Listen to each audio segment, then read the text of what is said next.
Hey guys, it's Andrew Henderson, Nomad Capitalist, nomadcapitalist.com, in Kuala Lumpur, Malaysia. Wanted to talk about what I call Tier B passports and why I believe that these are the wave of the future. Now, we've got a lot of other videos here on YouTube about second passports. I would definitely encourage you to check them out, including my explanation on what makes a Tier A, Tier B, Tier C second passport. Basically, a Tier B passport is one that has visa-free travel into the European Union's Schengen area, which is most of Europe, but does not have access to most or any of the big English-speaking countries, primarily the United States, but along with that usually comes Canada, Australia, New Zealand, and sometimes the UK and Ireland may be off limits. There's a difference in some Tier B passports. There's B+, there's B-. The B+ get into the UK and the B- don't. Now, I recently made a video in which I talked about passports that I would buy if I won the lottery. And I put a lot of time into thinking about, if you could just get every passport you wanted, which ones would you get? And I said I would pass up on Malta, I would pass up on Cyprus, I would pass upon investing in real estate in Portugal and all the other EU passports. I've had the opportunity to do some of these even without winning the lottery, and I've chosen to pass up on them. What I did say I would do if I had unlimited funds is I would go and I would buy $1 million in real estate in Turkey and become a Turkish citizen through their CBI. I'm not a huge fan of their CBI. I think it's a bit overpriced, but I did a video about a year ago explaining that it's targeted at Arabs. It's not really targeted at people like me. But for fun, Turkey has a decent passport for traveling throughout Asia and Northern Africa, and so I would get their passport. Well, somebody said, why would you skip the EU to become Turkish? I talked in the video a little bit about why I would do that, and that is because I believe that the EU, which are by definition Tier A passports, are going to become more and more difficult in terms of tax. You already have countries like Norway, which of course is not in the EU, but is in the EEA, which say if you want to become non-resident, under most circumstances, when you leave the country, there's still tax obligations for years to come. I see more countries cracking down on former residents, but I also see more countries cracking down on their citizens in terms of how they live, how they do business, how they pay tax around the world. And I think that while the United States today is the only country that taxes citizens on the basis of their citizenship, no matter where they live, I think that Australia or Canada could employ some kind of somewhat similar philosophy as the rise of location-independent workers increases. I think Europe will do something. I see that the biggest OECD member countries are going to really crack down, and I think that there are going to be some big crackdowns on how citizens of those countries are going to be forced to pay tax. We saw in the United States, of course, a Tier A passport country recently with Trump tax reform. They're now drawing a 13% line in the sand for corporate tax. And if you're going to be offshore and you're going to be paying less than that, there's going to be a lot of planning that has to be involved. I don't see why other countries couldn't do the same thing. I mean, there's just endless examples of how the EU bullied Andorra to implement some tax. What other ways are they going to basically bully their passport holders in order to have to pay tax, be subject to more regulations, and who knows, maybe some of these Tier A countries will also start to introduce US-style regulations where, like the FCPA, the Foreign Corrupt Practices Act,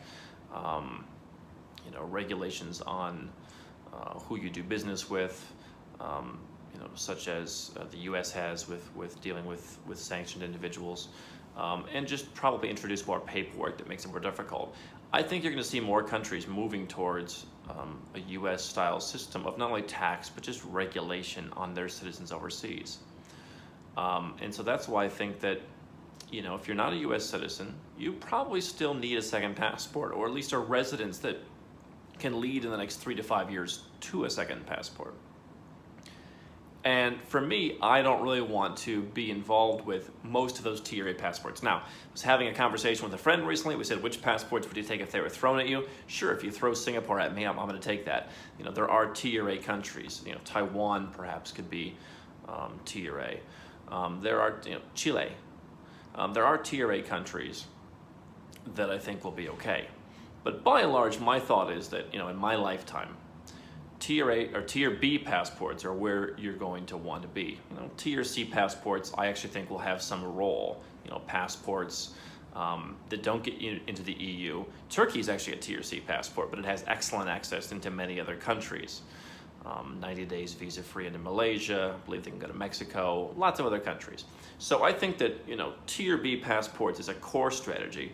Maybe having a passport portfolio that involves one Tier C passport to get you into some other countries and expand your visa-free travel. But I think that's going to be the strategy, because I think that all the regulations, all the tax, all that other stuff, who knows where they're going to set the limit? If they said, hey, you have to pay some tax. Right now there's a couple countries in Europe that, if you want to gain certain privileges, you have to pay some tax. You have to show you paid some tax, even if it's 0.7%. They need to have an actual number, and they can figure out a tax rate. That's one thing to say, hey, if you can pay 1%, okay, fine. It's probably worth it to be an EU citizen.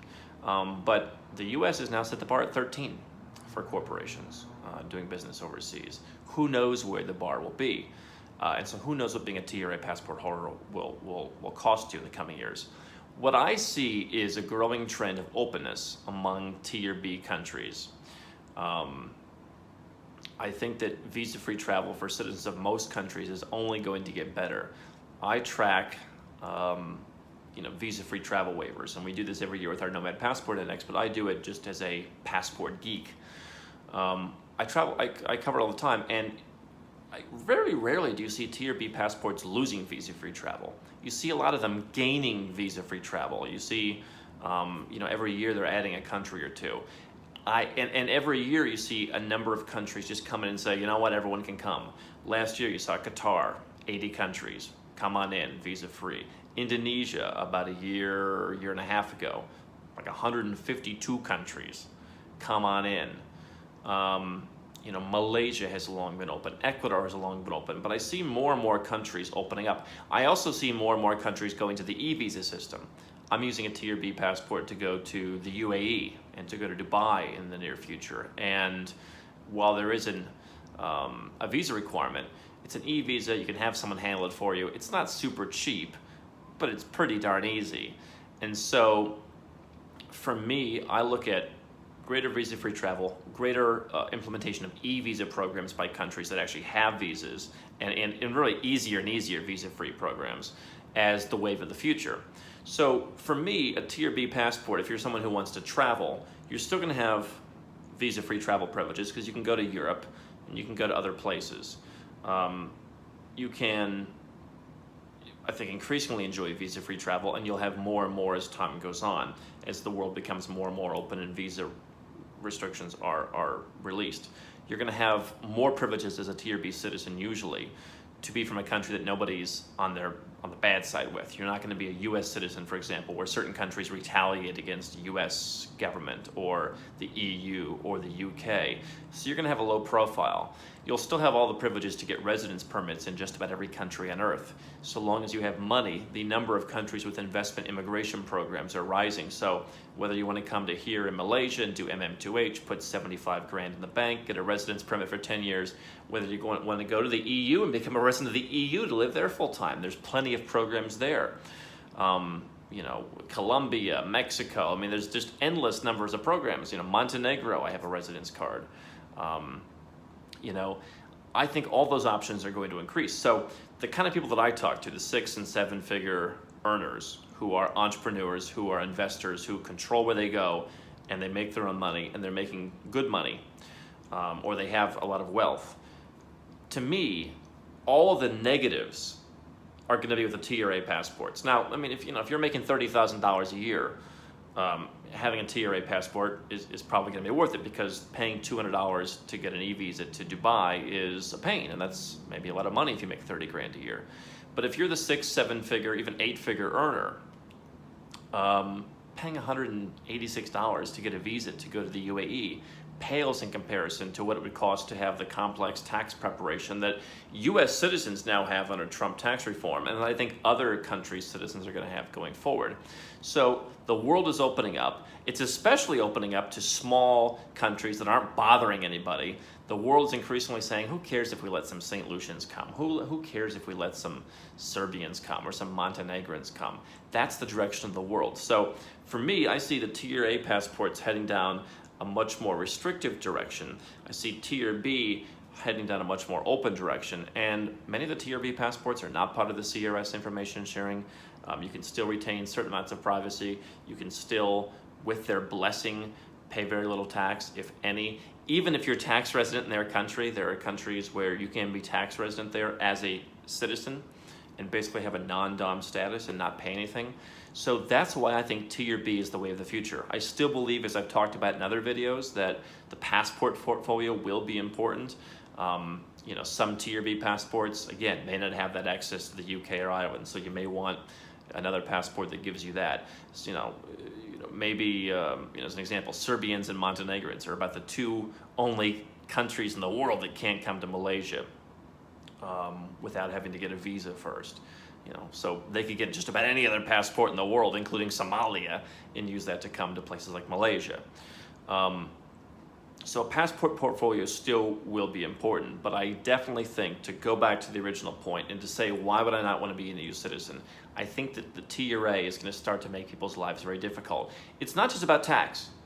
I think that even for me, there will come a time when I say, you know what, I just want to go and live in Dublin. And if I can pay a reasonable amount of tax to do that, not be paying €500,000 a year, I'm willing to pay. Right now, it was never about paying zero for me. I like the lifestyle that I lead, and the natural result is that I pay very little. But I think that, the challenge is that you're not going to have as many options in the future. And that's really why, for me, Tier B is going to be the way to go. So, if you want to learn more about second passports, if you want to learn more about all this stuff, definitely subscribe to our channel. Lots of great videos coming out. But really the issue is you want to have an easy life. You don't want to be constantly bothered. You don't want to be constantly having some new requirement dumped on your head. And that's what I see happening in a lot of these big countries. It's not all about the money. It's also about the time, the freedom, the flexibility, the ability just to do your own thing. So definitely subscribe to our channel here on YouTube. If you are trying to figure out, hey, which passport do I get? How do I go about doing this? How do I build my own portfolio? Because maybe I want this passport, but what's the next one? Nomadcapitalist.com is our website. Lots of great resources there. Definitely hope you will check them out.